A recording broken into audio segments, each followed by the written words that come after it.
for this lonely road. Can you hear me? Tell me, can you hear me? I've been calling out for help, still don't see nobody near me. I'm dying. The only word I got, I could probably plant a garden, all this dirt I got. Trailer broken. Allez, bienvenue à tous dans cette nouvelle vidéo YouTube. Donc, nouveau format de vidéo. J'avais déjà fait des vidéos sur YouTube dans le passé, des formats assez théoriques, mais qui se rapprochaient un petit peu de ce que je faisais déjà sur Instagram et dans ma newsletter.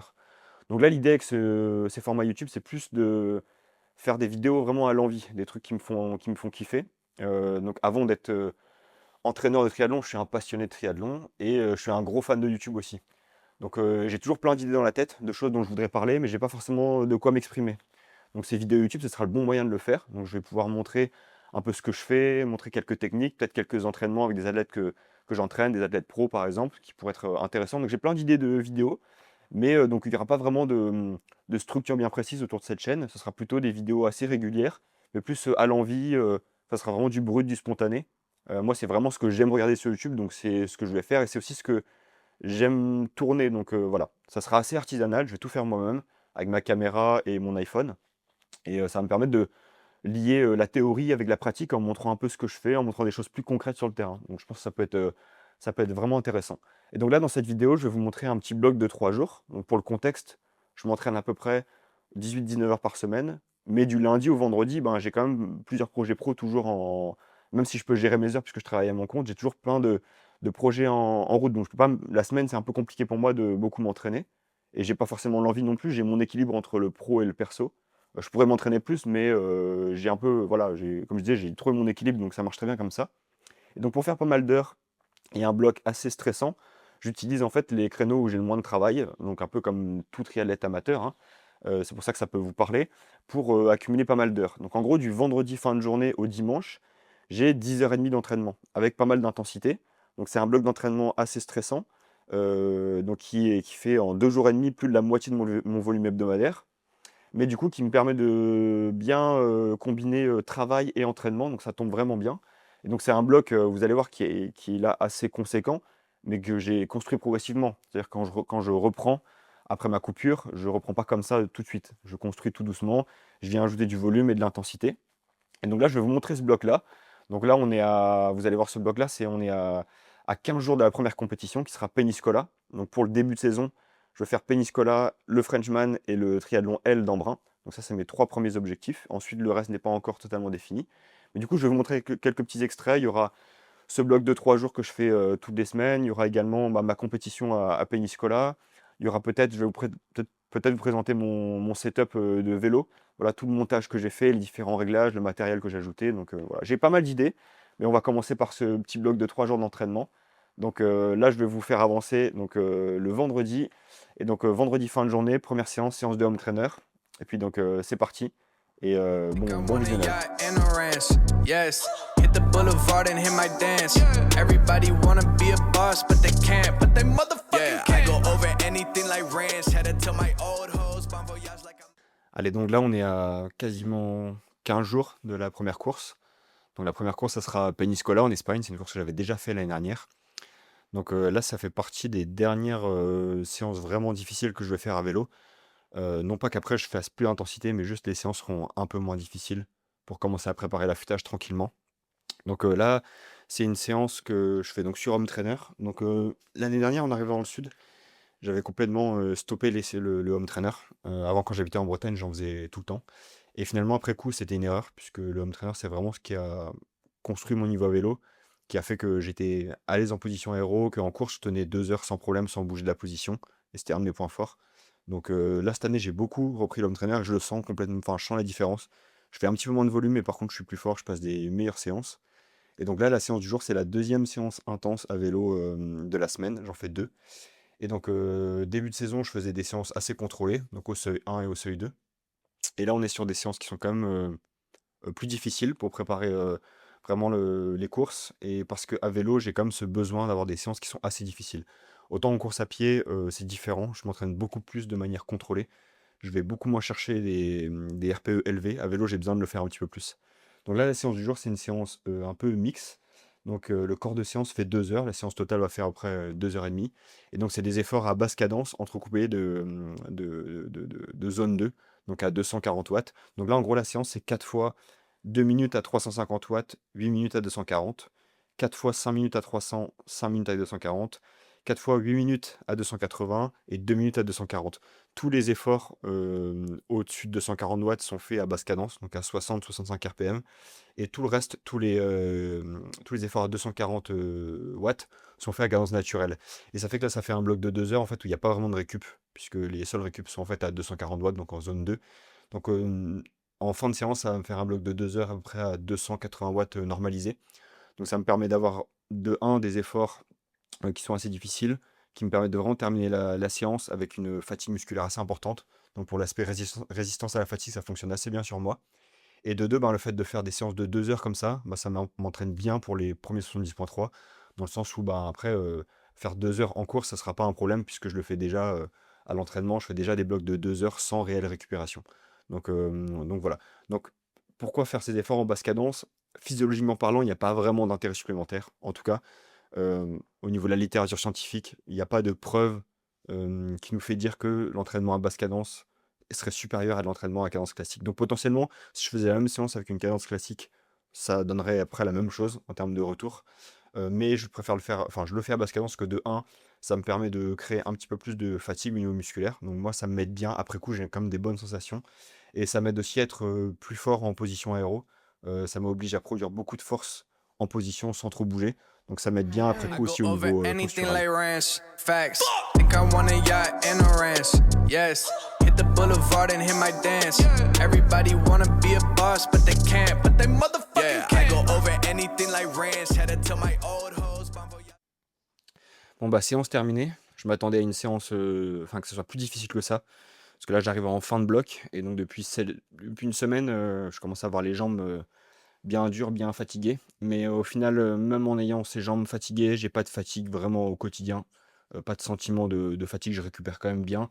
Et les séances passent bien, donc c'est que niveau fatigue, je suis dans le bon sweet spot. Là où c'est plus problématique, c'est quand une fatigue chronique s'installe, on est un peu fatigué au quotidien, on a du mal à se concentrer, les séances passent de moins en moins bien, on sent une baisse de performance à l'entraînement. Là, c'est que en termes de surmenage, on est peut-être un petit peu trop loin, ou alors qu'il est vraiment temps de récupérer.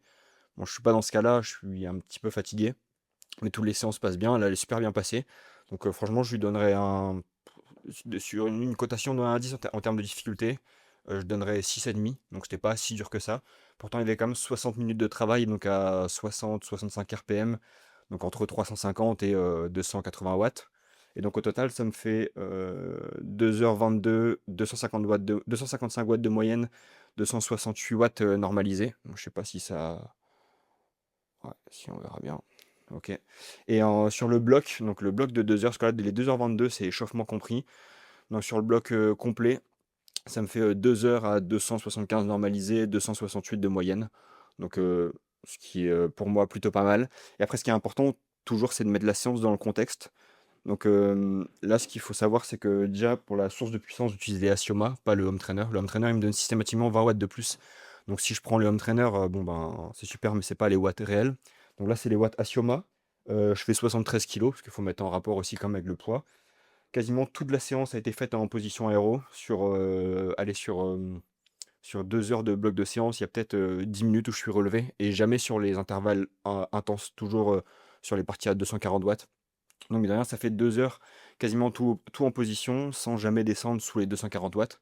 Donc, c'est quand même intéressant. Et ce qu'il faut savoir aussi, donc pour mettre la séance dans le contexte, c'est que globalement, moi, je perds 8 à 10% de puissance sur le home trainer VS la route. Donc, ça, c'est vraiment individuel. Il faut bien le prendre en compte. C'est pour ça qu'il y en a qui n'aiment pas trop le home trainer, parce que, en fait, il faut bien revoir toutes ces zones et prendre l'habitude de s'entraîner avec des zones inférieures. Et donc, forcément, c'est un peu déroutant au début, mais quand on a l'habitude, ça pose pas de problème. Donc voilà, donc ça fait vraiment pour moi une très bonne séance. Donc globalement, si je rapporte à des watts un peu route, ça me fait quasiment un équivalent d'avoir fait 2 heures à 290-300 watts. C'est ce que je produisais l'année dernière sur les 70.3. Là, je la passe vraiment assez facilement. Donc ça me met bien en confiance. Maintenant, il faut voir si ça se transfère bien sur la route. Mais objectivement, j'ai jamais passé des séances aussi bonnes sur le home trainer ni sur la route.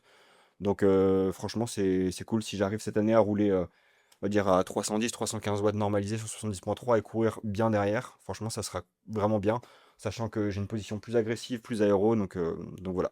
Donc maintenant, il faut récupérer et il y a la journée de demain. Et donc, ah oui, j'ai pas dit, en termes de consommation de glucides, là, j'ai pas pris beaucoup parce que le vendredi, je m'entraîne que en fin de journée. Le matin, je m'entraîne pas, je m'entraîne qu'une fois dans la journée. Donc, je prends précaution avant, je mange des bonnes quantités de glucides la veille et le jour même, donc j'ai pas de gros besoins glucidiques pendant la séance. Donc là, j'ai consommé à peu près 50 grammes par heure. Donc, j'ai pris deux gels précision. Et après, dans mes bidons, j'avais des glucides aussi.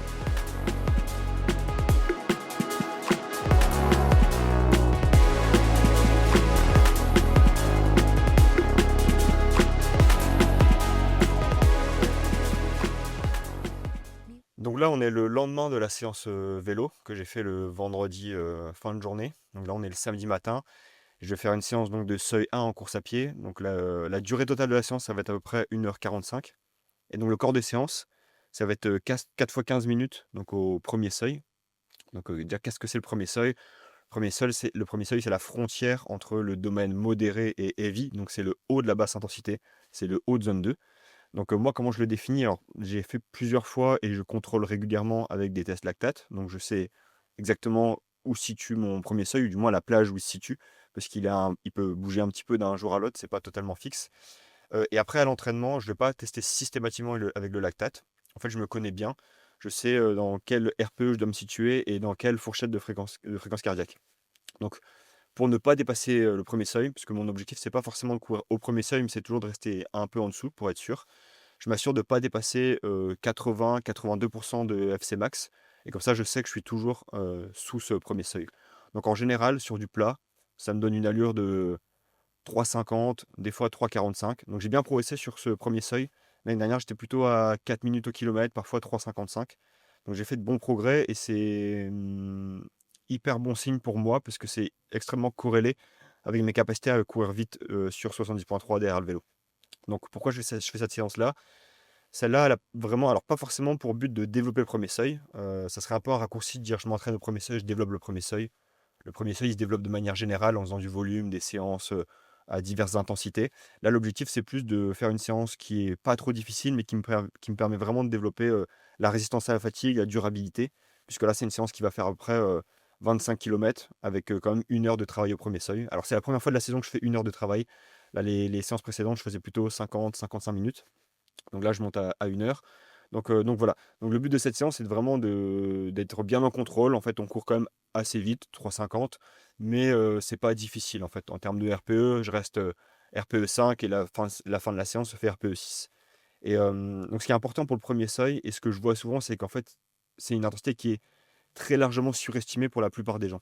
C'est-à-dire que on va voir souvent des gens faire du premier seuil à 3,45, 3 minutes 30 au kilomètre, mais il faut se rendre compte qu'un premier seuil à 3 minutes 30 au kilomètre, c'est typiquement des athlètes qui valent 29-30, voire moins sur 10 km. Et donc, c'est déjà un niveau extrêmement élevé. C'est-à-dire que quelqu'un qui a un premier seuil à 3 minutes 30 au kilomètre, il peut courir sur 70,3 largement à 3,20 au kilo. Donc en fait, il faut bien comprendre que cette intensité-là, elle est pas très haute, c'est juste le haut de la basse intensité, entre guillemets. Donc ça ne va pas être très difficile. Et en fait, le meilleur moyen de pacer ça, dans un premier temps, déjà, c'est d'utiliser la fréquence cardiaque, de s'assurer qu'on reste bien sous les 80%. Globalement, on a de grandes chances d'y être. Sinon, deuxième indicateur, généralement, le premier seuil, il va se situer à peu près à 84% de vitesse critique. Donc voilà, c'est deux indicateurs qui peuvent vous aider. Et sinon, le mieux, c'est de faire un test lactate, mais de bien le faire. De le faire avec des paliers assez longs. Parce que si on fait des paliers courts, le lactate n'a pas le temps de monter, ça surestime tout. Et c'est ce qui est souvent le cas. Le faire sur le terrain, si vous le faites sur tapis, vous aurez des zones sur tapis. Donc si vous entraînez dehors, il vous faut des zones qui soient propres à l'extérieur, donc dehors. Donc voilà. Donc là, donc je vais attaquer la séance. Donc comme je disais, ça va faire après 1h45, entre 23 et 25 km, je ne sais pas trop encore. Je vais consommer 2 gels. Donc pareil, je prends pas forcément beaucoup de glucides parce que j'ai pris mon petit déj juste avant et j'ai mangé suffisamment de quantité de glucides, donc j'ai pas besoin d'en prendre énormément. Et puis voilà. Et là, donc en ce moment, dans le sud de la France, le temps est pas terrible et il y a beaucoup de vent. Donc vu qu'il y a beaucoup de vent, bah, c'est dur de pacer ces intervalles quand on est à plat. Donc moi j'utilise le capteur Stride donc, pour qu'il mesure la puissance. Et donc je connais ma plage, je sais qu'il faut que je reste entre 340 et 350. Et donc en utilisant ça, plus la fréquence cardiaque, en fait, peu importe qu'il y ait du vent, des côtes, quoi que ce soit, je sais que je vais bien pacer mon effort et il n'y aura pas de souci. Bon bah séance terminée. 4 fois 15 minutes, c'est 1. Donc c'était pas si difficile que ça. Franchement, c'est plutôt bien passé. Le premier 15 minutes, j'ai toujours j'ai eu un peu de mal à mettre en route, mais c'est normal, j'ai un profil un peu endurant, un peu diesel, donc il faut toujours un peu de temps pour mettre en route, mais globalement ça allait. Après, ce qui était dur, c'est que il y avait beaucoup de vent. Donc là, l'allure, faut pas trop la regarder quand il y a du vent comme ça, faut plutôt utiliser d'autres indicateurs. Donc là, j'utilisais plutôt les watts et la fréquence cardiaque. Et donc en watts, ma cible c'est 340, 350. Je crois que je dois avoir 345 de moyenne, donc je suis dans ma cible. Et en termes de FC, j'étais toujours dans la bonne plage. Il faudra vérifier après, je mettrai toutes les données ici sur le côté de toutes les répétitions. Mais globalement, j'ai pas dû dépasser 81% de FC max. Et sur les moyennes, je dois être en dessous, je dois être à 78, un truc comme ça, de FC max. Donc c'était largement bien. Donc franchement, je suis content. Les séances à pied, elles sont vraiment bonnes comme à vélo et globalement comme en natte aussi. Donc l'année dernière, sur les différents halves, j'avais couru donc à Peñíscola 3036 au kilo, 3,40 au Frenchman et 3,40 au championnat de France. Donc cette année, j'espère courir, alors soit aux mêmes allures, mais en faisant des vélos beaucoup plus agressifs, parce que l'année dernière, je faisais vraiment des vélos en contrôle. Donc vraiment, en me donnant vraiment un vélo, en montrant vraiment ce que je sais faire à vélo, quoi. Ou bien essayer voilà, de faire, même si je suis dans la situation où je fais un vélo bien en contrôle, bah, essayer d'être capable de s'approcher des 3 minutes 30 au kilomètre. Alors maintenant, il faut voir si si ça va se transférer en course. Mais normalement, j'ai un profil qui est meilleur en course qu'à l'entraînement. C'est-à-dire qu'en général, j'ai du mal à avoir mes progrès à l'entraînement et je les vois beaucoup plus en course. Donc là, j'essaie de me dire que si je vois les progrès à l'entraînement, normalement en course, bon, il n'y a pas de secret, ça devrait se faire. Donc on verra bien. Maintenant, il reste une séance de natte cet après-midi, donc tempo seuil 2, qui va pas être facile. Et après, demain, c'est un jour d'endurance un peu longue.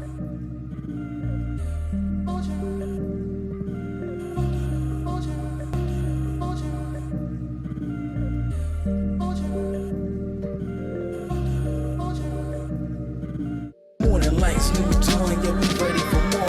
Breaking out new borns, driven by the allure. Facing life head on, blowing fresh at the door. No limits, all in it, yeah, we ready to soar. Every step that I take, every move that I make. Anticipating, no more waiting, elevating the stakes. Some full stride, eyes open, captivating the scene. True life, mind. Allez, donc là, on est dimanche matin. Donc hier, je vous ai montré ma séance seuil 1 en course à pied, donc 4 fois 15 minutes. L'après-midi, j'ai fait une séance seuil 2 en natation, 20 fois 100, départ 1,40. Donc nager 1,18, 1,19 de moyenne. Les plus rapides étaient en 1,17, les plus lents en 1,20. Donc c'était des intervalles courts. Donc l'avantage de faire des intervalles courts au seuil 2, c'est que ça nous permet de nager plus vite en restant au seuil 2 en interne. Puisque les intervalles sont courts, les différentes variables physiologiques, la consommation d'oxygène, la lactatémie, n'ont pas le temps de beaucoup s'élever. Donc ça nous permet de nager plus vite que l'allure seuil 2 habituelle, mais en restant en interne au seuil 2. Donc ça a divers avantages, comme pratiquer des mécaniques de nage un peu plus rapides que ce qu'on peut faire au seuil 2, mais sur des volumes importants. Donc c'est assez intéressant. Et donc après, quand je fais ce genre de séance sur les intervalles plus longs, forcément je nage plus lentement. Donc la semaine dernière, j'avais fait 6 fois 400 et progressif vers seuil 2. Et donc au seuil 2, je nageais plutôt 5,30.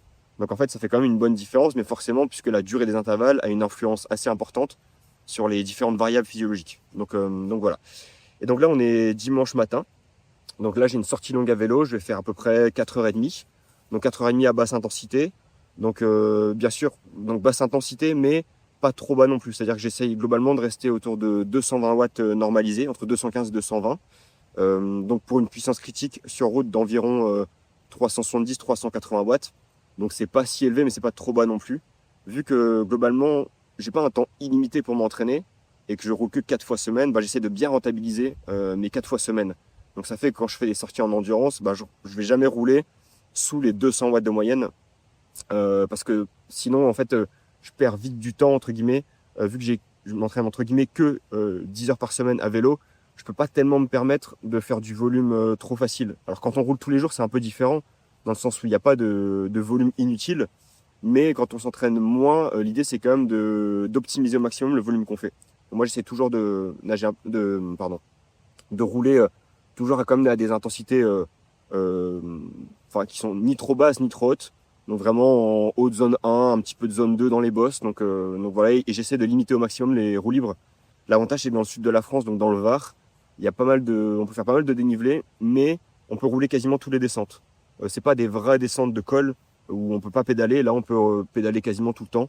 Donc ça fait des bonnes sorties, c'est assez intéressant. Donc voilà, je vais vous mettre quelques images de la sortie. On a de la chance, là en plus il fait assez beau. Mais les routes ici, elles sont incroyables pour rouler et c'est vraiment le top. Donc voilà, allez c'est parti. Yeah. Ooh, let's go. Wait. Hold on, Q. Artlist.io. Feel like I'm at the tippy top of my game, looking down at the rafters. I had to son these boys, can't leave them bastards. A lot of dudes, just some undercover actors. I don't fall for it, I'm privy to all your... Allez, donc séance terminée, 4h30, 123 km, 27,4 de moyenne, 205 watts de moyenne, 215 normalisé, donc 126 BPM et en dénivelé, on avait quasiment 2000 mètres. Donc bonne sortie, les jambes étaient pas trop mal au vu du bloc qui se termine. Donc il reste un petit footing cet après-midi et le bloc sera terminé et lundi ce sera récup. Get off of this lonely road. Can you hear me? Tell me, can you hear me? I've been calling out for help, still don't see nobody near me. I'm dying. The only word I got, I could probably plant a garden, all this dirt I got. Trail of broken hearts behind me from the hurt I bought. Sometimes I really start to wonder if I deserve my spot.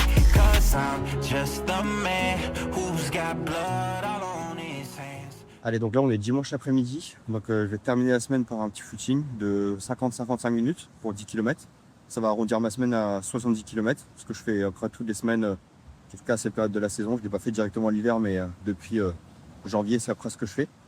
Et donc là, on va être après à 15 jours de la première course, donc Peñíscola. Donc la semaine prochaine, ça va être sensiblement la même semaine que celle que j'ai faite là, mais avec des intensités un petit peu en dessous, un peu moins de charge d'entraînement au global, pas beaucoup moins, mais juste de quoi m'assurer de ne pas être trop fatigué et de commencer à récupérer légèrement.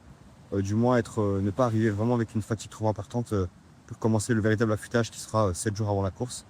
Donc là, je veux faire un petit récap de ce bloc de 3 jours. Donc vendredi, séance home trainer avec des efforts à basse cadence entre zone 4 et zone 3 avec des contre-efforts en zone 2. Ensuite, le samedi, on avait 95 minutes au seuil 1 en course à pied. L'après-midi, on avait 20 x 100 au seuil 2 en natation. Et aujourd'hui, on avait 4h30 de vélo à basse intensité et donc ce footing de 10 km également à basse intensité. Donc voilà, ça c'est un peu le genre de bloc de 3 jours que je fais en fin de semaine.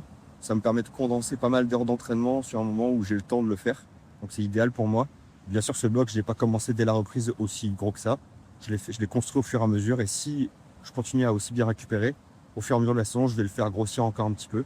Et potentiellement l'adapter en fonction du course que je fais. Si je fais que des halfs ou des fulls, je vais réadapter tout ça. Donc voilà. Donc ça sera tout pour cette vidéo. Je vais essayer d'en faire vraiment régulièrement sur différents sujets. C'est des vidéos qui me font plaisir à faire. Vraiment, je prends du plaisir à faire ça. Donc si vous voulez voir des choses, n'hésitez pas à me le dire en commentaire. Et puis si ça vous intéresse, vous pouvez vous abonner et laisser un petit j'aime. Et puis voilà. Et puis merci d'avoir regardé cette vidéo. Et puis à bientôt. Allez, salut!